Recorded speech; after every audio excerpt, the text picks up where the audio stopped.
Alright, here we go, another video. As Steve from Town Thumbnail, Resolution 3D Universe Mode. This is gonna be based off upon the Ruthless Aggression Era, I guess.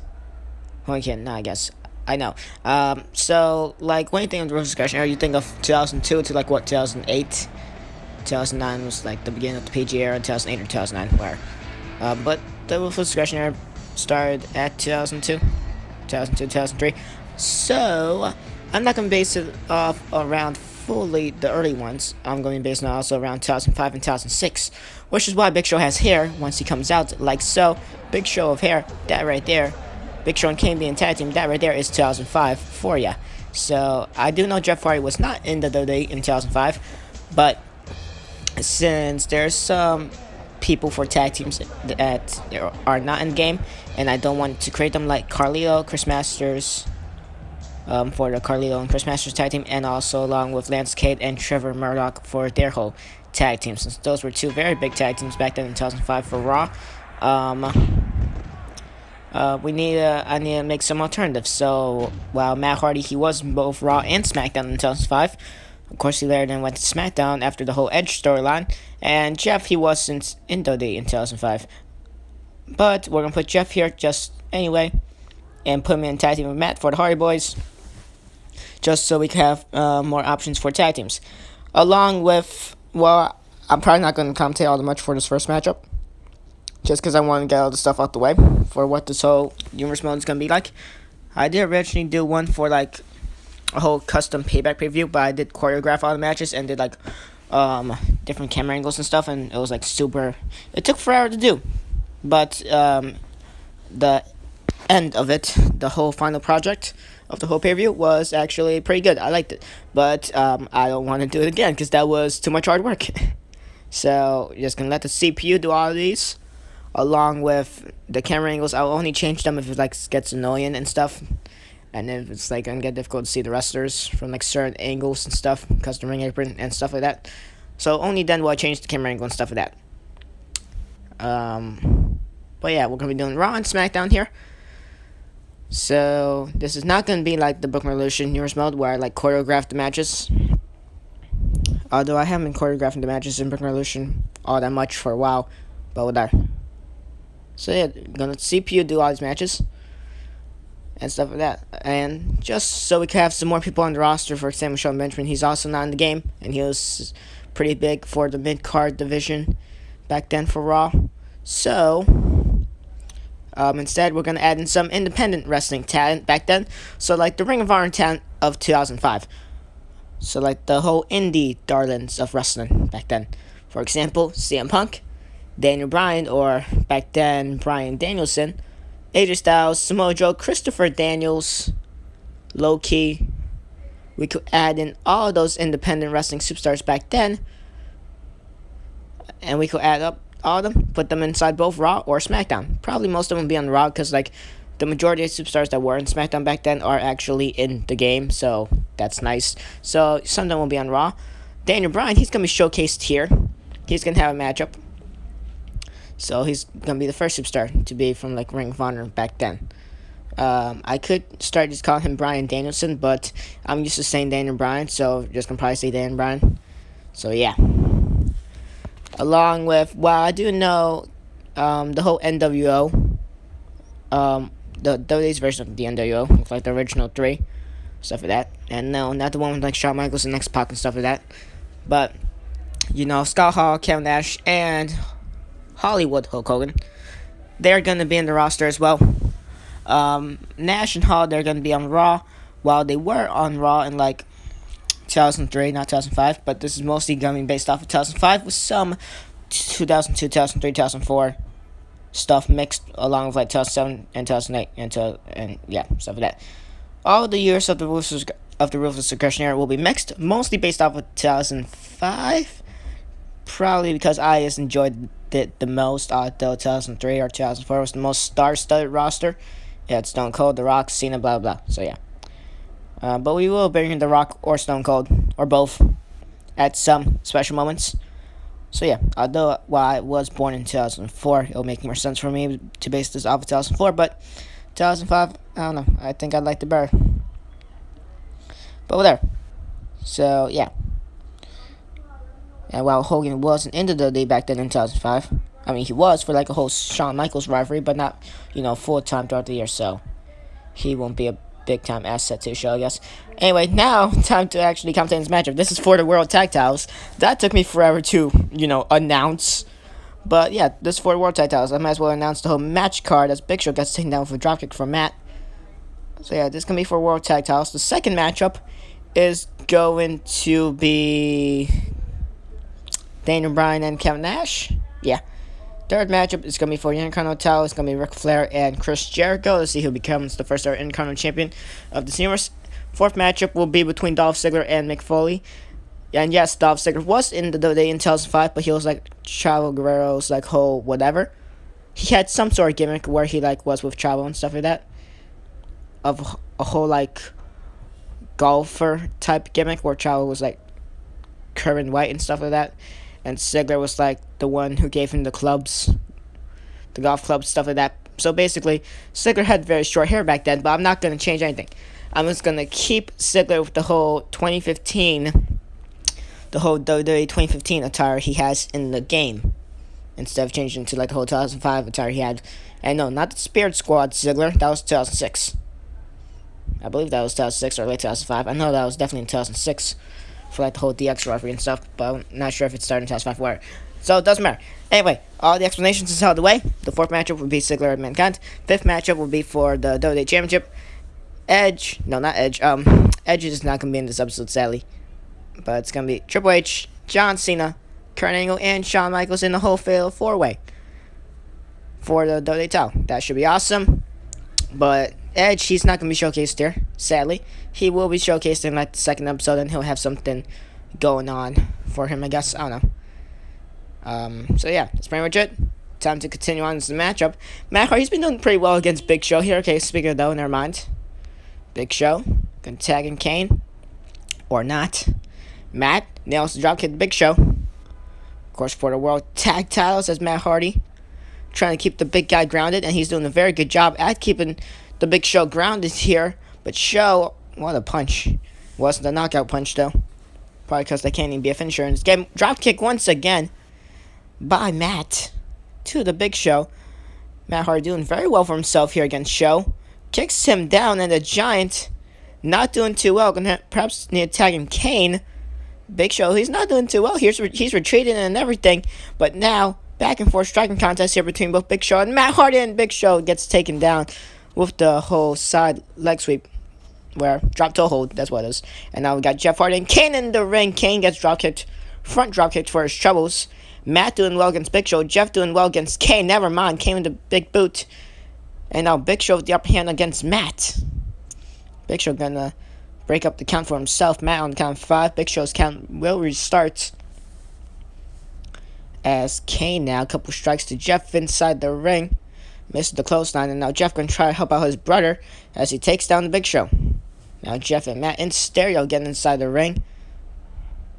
Matt not gonna wait for Big Show.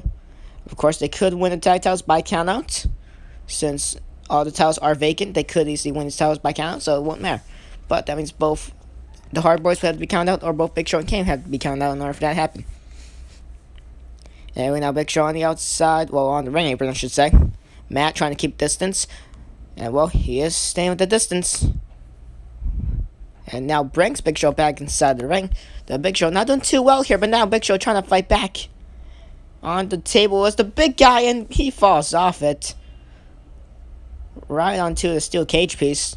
All this is illegal if you fall on it. You can't use it as a weapon, though. You can use it as a piece of furniture, I guess. But no disqualification rules on the outside. And, well, through the table goes Matt off with the whole swing here by the Big Show. And, ladies and gentlemen, Matt Hardy goes fine. Oh, that reminds me. We could also use Cesaro. Cesaro's in the game, so we could also use Cesaro here. Cool. I believe we could also use, like, Hiroshi Tanahashi, Tetsuya Naito. Because she's got Cal. Okay, I'm getting a little carried away here. No New Japan Wrestling 10, I guess. Fine, we just use the Ring of Honor guys, I guess. Yeah. We can also use Austin Aries as well, so that would be a good one. Yeah, we got a whole lot of options here. Now Big Show has Matt Hardy still in, I always say Stalin. I mean Stalin suplex. I don't know why I keep saying Stalin. I always say Stalin. It's a Stalin suplex. The Big Show now. This match has been going on for a while, to be fair. Sunset flip by Matt, trying to create some sort of separation between him and the big guy. Matt, once again, doing very well for himself, and he still does need to tag in Jeff, because I believe Matt, he is slowly just losing more and more energy. But Big Show, he definitely needs to tag in Kane. He needs to tag in Kane more than anything at this point. Big guy, not doing so well in this matchup. Now, a very good showing. Both of these men count 7 here. Big Show on 7, Matt on 7. Both men on count of 8. Matt gets inside the ring. Is Big Show. Is he going to get counted out here? If he does, then it turns to a 2-1 handicap situation between Hardy Boys and Kane. And ladies and gentlemen, I think this would be it for the Big Show here. And his night is over. It's now a 2-on-1 handicap situation between Jeff and Matt versus Kane. If Kane is to pin either Jeff or Matt Hardy or submit them, then the winners of the matchup are automatically Kane and the Big Show. All thanks to Kane. Of course, Jeff and Matt costs get counted out, then it could turn into a 1-1 matchup between Kane and either Jeff or Matt. And now, 2-on-1 handicap situation here. Kane trying to fight off against both Hardy Boys here, not working out all too well. Strikes at Matt, strikes at Jeff. Matt Hardy not done with Big Show. Takes him down, crashing into Kane. Matt Hardy very innovative in this whole matchup. Definitely, if there was such thing as an MVP for a matchup, it would definitely be Matt Hardy so far. And now Matt on top of the table. Big Show and Kane, they don't know, and Matt Hardy jumps off of the table to the outside, takes down both the Big Show and Kane with a humongous clothesline. The strength of Matt Hardy to throw Big Show inside the ring is also impressive. Wow, I'm going to break the fourth wall here. That was a nice script. That was a nice spot in the matchup, and Kane is going to get counted out. That was a nice spot in the matchup by Matt to jump onto the outside, and Kane gets counted out. Matt and Jeff, they win the matchup, and they are the first ever World Tag Team Champs of the Raw roster. Immediately moving on to the second matchup here. Yeah. No, like, logo transitions, stuff like that. This is not going to be like me trying to act like a whole commentary. If anything, I'm just going to, like, you know, not like, unlike what I do for the Brooklyn Revolution Nearest mode, where I just, you know, act like a real life commentary, stuff like that. I'm just gonna, like, be myself and just call the action, stuff like that. But yeah, that was a good ending. That was a very good ending for that whole matchup there. Matt Hardy basically just like, that was good, and I'm kind of more happy that he got both Kane and Big Show. That was nice. Probably because we'll see a spot like that in real life occasionally. So that was very cool. Anyway, Daniel Bryan and Kevin Nash. Nash better not tear his quad in this matchup. Bryan better not break his neck in this matchup. We got a big chance of injuries for both these two. Both these two get injured in the same spot all the time. Nash in the quad. He probably already broke it walking down the ring, let's be honest. And Daniel Bryan hopefully doesn't take a nasty bump on his neck. So anyway, here we go. Big and Slow versus Small and Fast. And, well, Big and Slow gonna kick it off here. Kevin Nash doing very well for himself. Couple strikes to Bryan. What the hell? Okay, then Nash could apparently do Hurricanranas. I swear, if Nash doesn't know Hurricanrana, he's gonna probably tear his quad. I'm gonna stop with the quad jokes for now. And Bryan now already has Nash busted open. Score by roll up into the pin. 1 and only a 1 count for Daniel Bryan. And, well, we still do have a whole night of action. 1 match down. 4 more to go, as you see from the time duration of this video, about 41 minutes.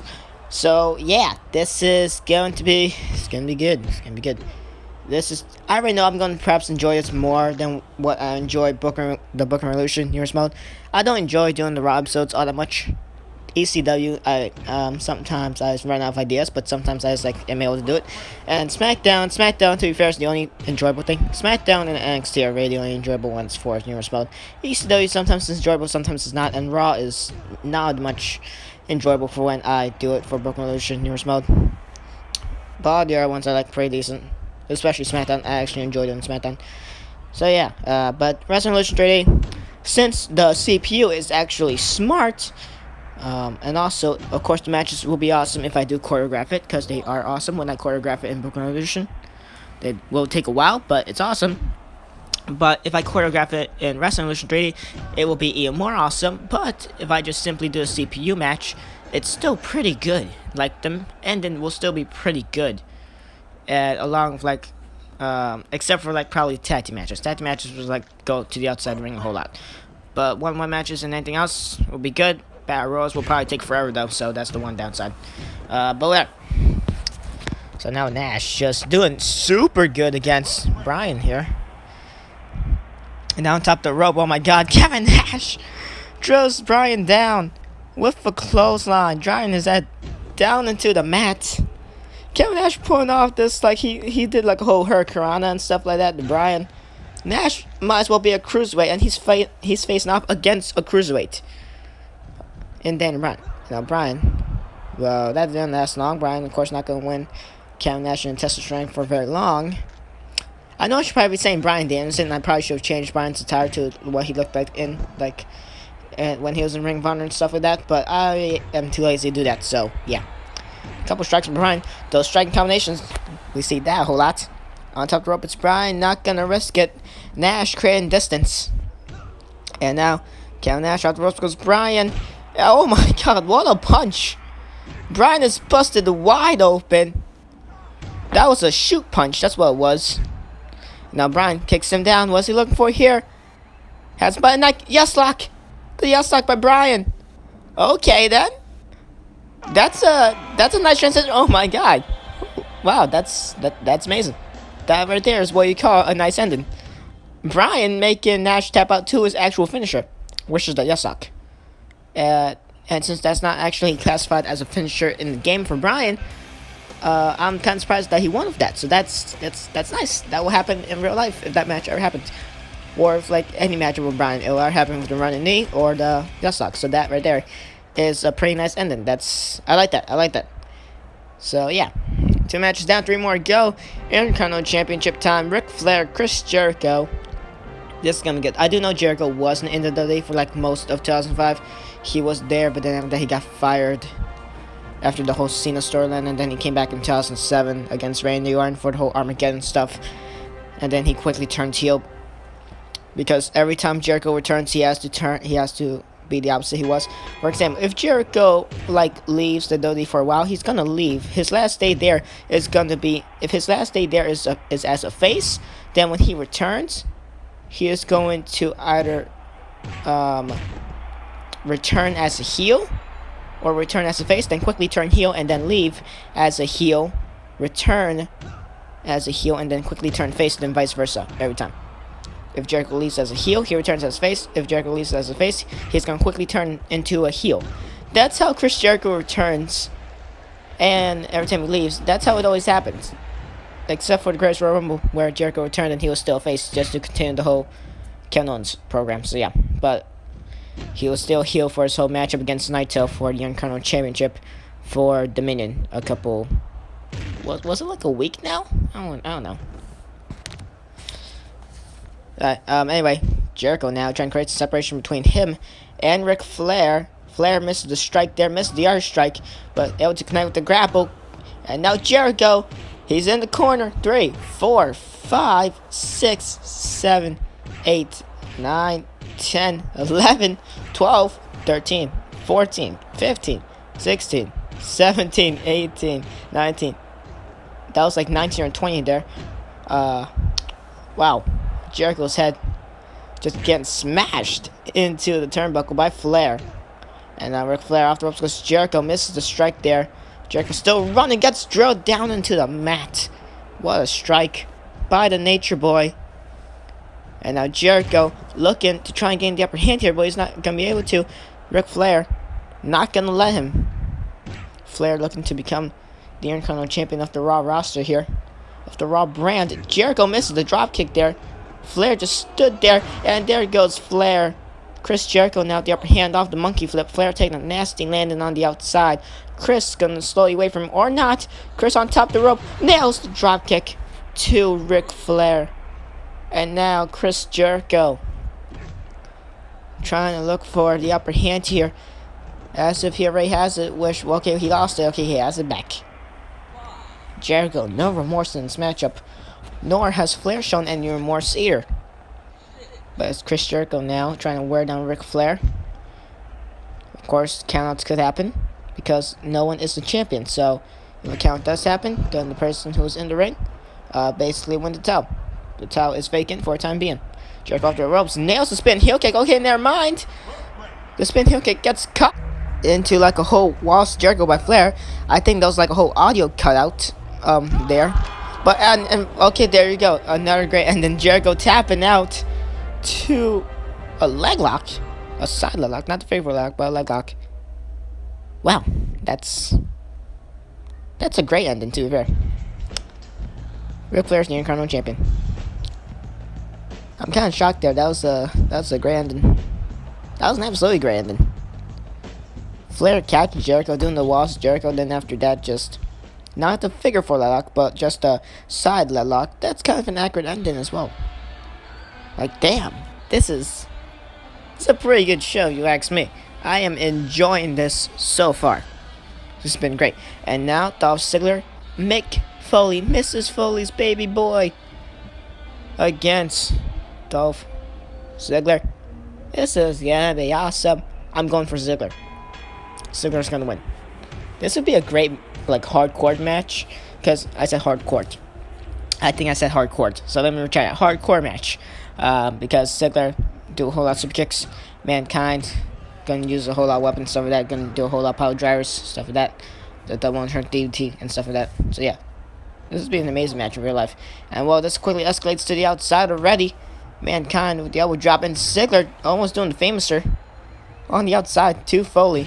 Foley, oh my god, what a punch to Ziggler. But imagine this match that happened in real life. Imagine the way Ziggler will sell the moves that Foley does.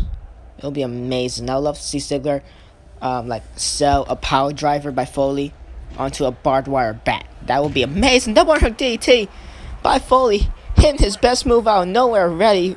And whoa, Ziggler gets caught with the rope break. He gets saved with the rope break. And now zigzag off the top rope. What? Okay, then that's awesome. Not gonna go for a pin though. Ziggler trying to create some separation. So now Dolph does like, well, trying to escape from Mick Foley. Foley catches him though. And this matchup once again being escalated to the outside very quickly. You would think that these two have been having a whole blood feud for like months or weeks, because this is now escalating to the crowd. Mick Foley, no remorse against Dolph Ziggler. Oh my god. This definitely will happen in real life. This is definitely how a matchup between Ziggler and Foley will happen. Like, it'll go to the outside and stuff like that. It'll be amazing. Rainmaker by Foley. I know that's not the actual Rainmaker, but that's how it is for Okada in this game. So, basically the Rainmaker. Or a variation of it. And now Foley. Okay, what happened there? Ziggler and Mick Foley both on count of 8 here. Foley, he's going to plan to get inside the ring. Along with Dolph, count of 9 here. Both men, they get inside the ring. Oh my god, this is amazing. And now Foley gets knocked back down to the outside. What a punch by Dolph Ziggler. Super kick. Right on the button. Right on the target. Straight to Foley, and both men knock each other out with one simple punch. Both of them charged up for that one, especially Foley. And Mick Foley snap mare and Ziggler as the pace has perhaps slowed down. Or not, another super kick by Dolph. This is a great matchup. I love this. I love this episode. Best first episode for Universe Mode ever. This is amazing. Ziggler now kick right to the shoulder blade of Foley. Mick holding on to his shoulder blade. Small package. Okay, Ziggler counts with a small package of his own, trying to create some separation. Trying to catch a break. As Ziggler gets started on the count of 8. The match partially somewhat taking a reset here. And Foley punches Ziggler. And that's the first time I've actually seen where a wrestler gets punched in this game when they're on the ring post and they don't fall to the outside ring. They don't fall to the outside, they fall to the inside, back inside ring. I've never seen that before, but okay. Foley. Now, super kick for his shows by Dolph Ziggler. Like his 4th or 5th super kick that he has done to Foley. Foley, he's on Dream Street here. And Ziggler, he's gonna fly. Never mind, gets caught by the hardcore legend Mick Foley. Power bomb. Nice counter by Mrs. Foley's baby boy. Ziggler now getting worn down with his own maneuver, a sleeper hold. Ladies and gentlemen, of course, Ziggler, he does do sleeper holds. Doesn't do it as much anymore, but back then, or at least like 2008, 2009, yeah, he does do sleeper holds. So yeah, but then at the whole ruthless aggression era, he's like the whole spirit squad thing. So yeah, that doesn't work out well for him until like 2008, 2009, where he's actually noticeable. But there, Foley now has Ziggler, and Ziggler walked into the whole double unhook DT. Doesn't matter though, because it's another rope break for Ziggler. Ziggler again saved on 2 occasions with rope breaks from the same move, Foley's best move, that double unhook DT. Of course, this is Cactus Jack McFoley, and there's also Mankind McFoley in the game. But of course, you know, Cactus Jack is the most McFoley because, you know, Mankind has mask and stuff like that. Unlike, wait, or is there like a McFoley in this game? Like, it's the same thing as Brooklyn Illusion, where they have Mankind, Cactus Jack, and McFoley. I can't remember anymore. No, there's that Foley and Mankind in Brooklyn Illusion. So, whatever, I can't remember this anymore. I really can't. Ziggler now with the camera, almost using it against Foley there. Well, doesn't matter. It's on the outside of the ring. No disqualification there, besides the 10 count, which Ziggler now on the verge of getting counted out here. He's on the count 6. He's somewhat close here. Foley's count is going to have to catch up, though, as he's now on the count 4. Couple strikes by Foley to Dolph Ziggler here on the outside. Nicely done by Foley. Multiple strikes from the ground and pound one punches. Both men on count 6 here. Foley. Oh, Ziggler takes him down to Hurricanrana. Foley now. Well, he hit head first. Not going to be too good for Mick. He's on the count 8 now. Ziggler's count has now restarted. He's now on the count of 1, however, compared to Mick Foley. On count 9 here. Ziggler, he's going to spam the count. And Mick Foley, he gets counted out. And Dolph Ziggler wins this matchup. Cheap victory by Dolph Ziggler. But hey, at the end of the day, a win is a win. And Dolph Ziggler is the one who gets that win. As we now move on, ladies and gentlemen, the main event of the night, of this episode. Fatal 4-way for the WWE Championship. First off, ladies and gentlemen, to rank Kurt Angle. And well, this is going to be good. These 4 All-Stars of the WWE and here on Raw.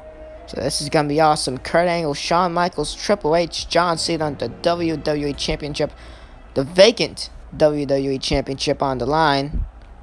As next up is going to be the Cerebral Assassin, the Game, the King of Kings, and one of the most toughest wrestlers of all time, Triple H. Not to say that nor Angle, Cena, or Michaels is resilient or tough, because, well, they really are. All 4 of these men are awfully resilient and super duper tough, which makes this match all the more better. No disqualification rules, pinfalls, and submissions do count. I believe they also count on the outside of the ring as well. So, yeah, got a couple weapons. I believe scattered on the outside, or not. I don't think we do. I think we have only furniture. I don't know. And well, for final one, John Cena. Oh yeah, we do have weapons on the outside. So yeah, got a couple steel chairs, got the trophy, got Triple H's sledgehammer. That's right there. And both Cena and Michaels and Triple H, DX, they're not a tag team in this whole universe. They're going to be separate. They're going to be, you know, competitors. Singles competitors. They're not going to be any tag team. Well, at least not yet. Unless the Rated RKO is, like, joined. But we have Randy Orton on SmackDown. So that's probably not going to happen until whenever that happens. Not on the early stages of this universe mode, though. Or it could happen in episode 2. I don't know. Whatever. So this is going to be complete and utterly horrific to try and commentate for it. Anyway, but Cena and Triple H gets, well, he sends Cena flying, and now Angle and Shawn Michaels, 5-star matchup right there. They've had many classic matches, one of them being at WrestleMania 21 in 2005, where Angle, of course, SmackDown, Michaels, of course, Raw. Then they had the whole, as Member Barry dies down, they had the whole matchup at Vengeance 2005. And then after that, they had the whole, rubber match. The whole 30-minute Iron Man match in the Raw Homecoming episode where Raw went back to the USA channel. So yeah, don't ask me why I remember that. It's only because I've been binge watching a whole lot of 2005 Raw and SmackDown lately, only to see the storyline for the CENA and Angle stuff, since I already have all the pay-per-views of 2005 on DVD. So I just decided, to hell with it, I might as well watch the build-up to all of those pay-per-view matches instead of watching the promo packages.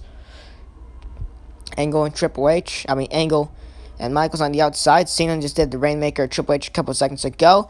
And, well, like I said, I would now know pinfalls and submissions do count. On the outside of the ring, double team suplex by both Michaels and Cena to Triple H. That's surprising. You would think it'll be Michaels and Triple H. Although Triple H, he is the heel. Kurt Angle is also the heel. Cena and Michaels are, of course, obviously the faces, as they were back then in 2005. Triple H did later then turn face to have the whole DX thing, but that was late 2005 or early 2006 for the whole starting of the DX reunion, I believe. So yeah, that was that. And well, Triple H is gonna hit Cena with the broom. This definitely is not gonna be a clean sweep for any one of these superstars, but so far, star-studded champions. Either way, even if we had Big Show and Kane as the World Tag Team Champions, that would still be good. But no, instead we have the Hardy Boys, but that's still good. Chris Jericho or Ric Flair, one of them being the Intercontinental Champion. That's always a good, strong mid-card division. The winner of that one was Ric Flair. And now, after having Triple H, Kurt Angle, John Cena, or Shawn Michaels being the WWE Champion, that's also a good, strong main event division. Upper card division. So yeah, SmackDown, of course, they have the world title. So we'll pull out that episode, I guess, whenever that should happen. And now Angle with the dropkick. Triple H and Cena crawling to their feet on the outside. Michaels and Angle, they continue their whole matchup here, separate. And well, Triple H hitting Angle and hitting Cena with the steel chair. No disqualification, of course. In fatal four-ways, pinfalls and submissions count on the outside. The ring Triple H with the elbow drop. That looked so funny, especially since we didn't see the impact of it. And now Michaels gets sent to the barricade by Angle. And Cena has Triple H takes him down with the full Nelson suplex. As we now go into this crappy camera angle here. And now Michaels sharpshooter to Cena for a short second there. Cena gonna try and get back inside the ring and create some separation here. Smart on John's part. Triple H can perhaps try to do the same thing. Or not. Michaels, is he gonna do the same thing? Okay. Both Angle and Triple H, they're gonna go inside the ring. Angle with the German suplex to Cena off the top rope. That was nice.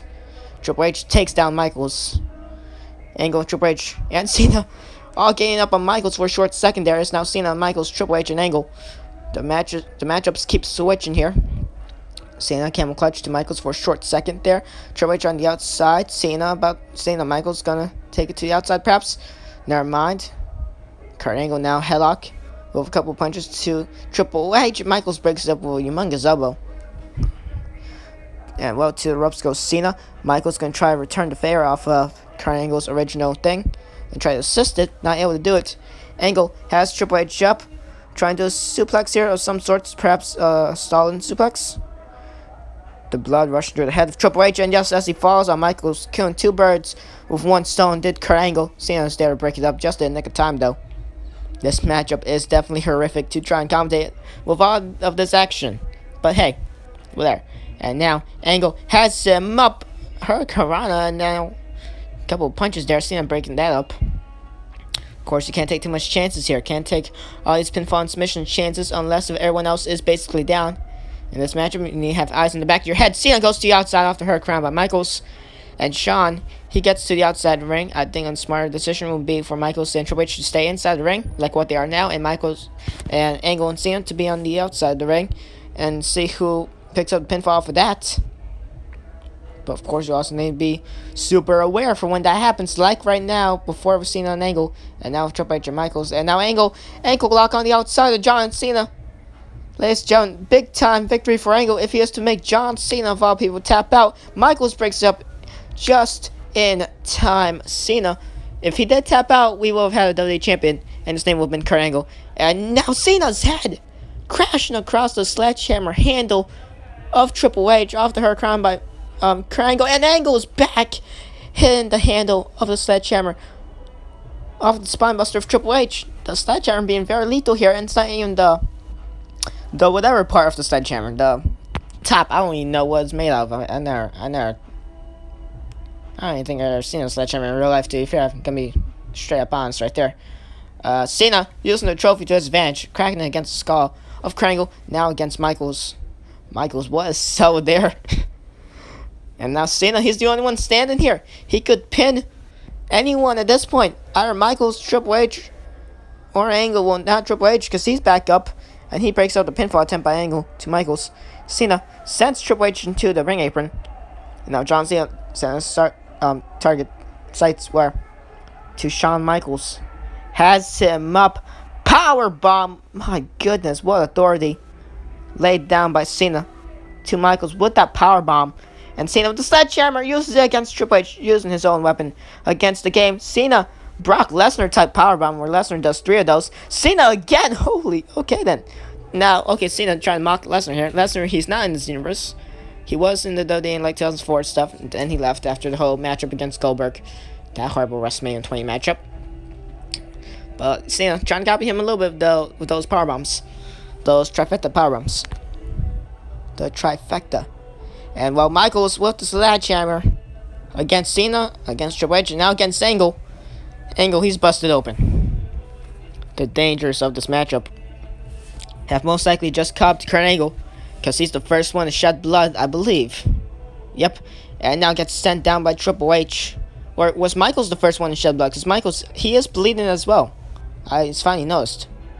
I'm not sure if either Michaels or Angle is the first one to shed blood, but bottom line, both 2 out of 4 victims have been taken by this matchup so far, as they have shed blood. Cena, what a punch to Michaels. As I do need to change this camera angle. I'm not going to just yet. Trying to see how long this could survive. This is somewhat of a bad camera angle right now, so I should probably change it. This is what I mean, the ring apron's going to sometimes get in the way. Michaels now counters Cena. And well, ladies and gentlemen, complete chaos here in the main event of Raw for the WWE Championship. Angle, the only one we see here. Cena now the only one we see. Okay, Cena and Angle. Angle going to try and catch a breath here. Catch a breather. Michaels now. He's getting inside the ring. Okay, he's not going to get inside the ring. Angle. The more the better for Angle as he just creates separation. Cena takes down Michaels. Angle now. He's finally caught his breath. And now Angle breaking up where Triple H, I believe that was headlock to Cena. Hurricane by Triple H. Nice counter by the game. And well, ladies and gentlemen, the game could be the champion, the Olympic gold medalist, the Heartbreak Kid, or the, I don't know where we're going to establish Cena, or Superman, I don't know. STF by Cena to Michaels. If you do properly see it, is Michaels going to tap while Triple H could make Angle tap out with a whole like Kokia clutch he has going on. Michaels escapes the STF. Not even sure if anyone knows what Triple H is doing to Angle, but never mind, that breaks it up anyway. And Angle just takes him down with like a Bailey a belly to Triple H. Michaels breaks that up.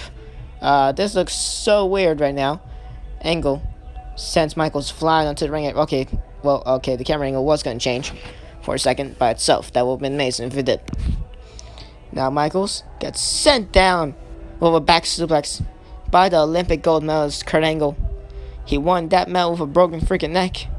Might as well win the WWE title as well while he's on it. I didn't mean contain all. It's supposed to be relevant player. Where? It's supposed to be relevant player, not contain all. So yeah. I will change the camera and go back to its original form once everyone gets inside the ring. But for now, this camera angle will do the job. Angle trying to send Triple H back inside the ring. He's not able to with the reverse Dragon Sleeper suplex. Michaels, he's dazed, but now punches a couple of shots to Kurt Angle. Cena now stomping on Triple H, and now it's Kurt Angle who's dizzy and is on Dream Street. Now Cena, he gets sent down.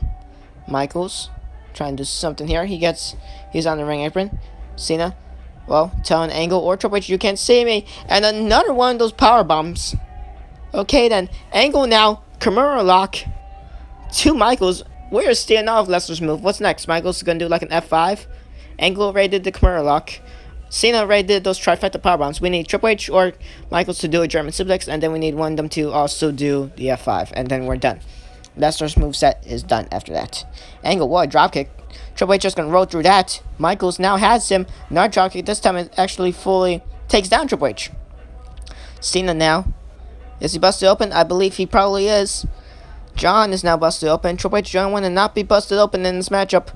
Only want to not shed blood. And he takes down the showstopper. The Heartbreak Kid, Shawn Michaels. Getting taken down. Triple H now with a leg lock. Michaels taps out. Shawn Michaels has tapped out to the leg lock. And your WWE Champion for the Singles mode is Triple H. There you go. That wraps it all up. I want to quickly end this because I'm probably not going to have enough space to be able to fully upload this, to be fair. Let's be honest. Triple H, WWE Champion. So, recap. World Tag Team Champs, Jeff and Matt Hardy. Winner of the second match, Daniel Bryan. Intercontinental Champion, Ric Flair. Winner of the fourth match, Dolph Ziggler. And, well, WWE Champion, Triple H. So, there you go. Thank you all for watching. This was a fun episode. This was great. All of these matches were, to be fair, good. So, I like that. I really do like this. So, this was a great episode.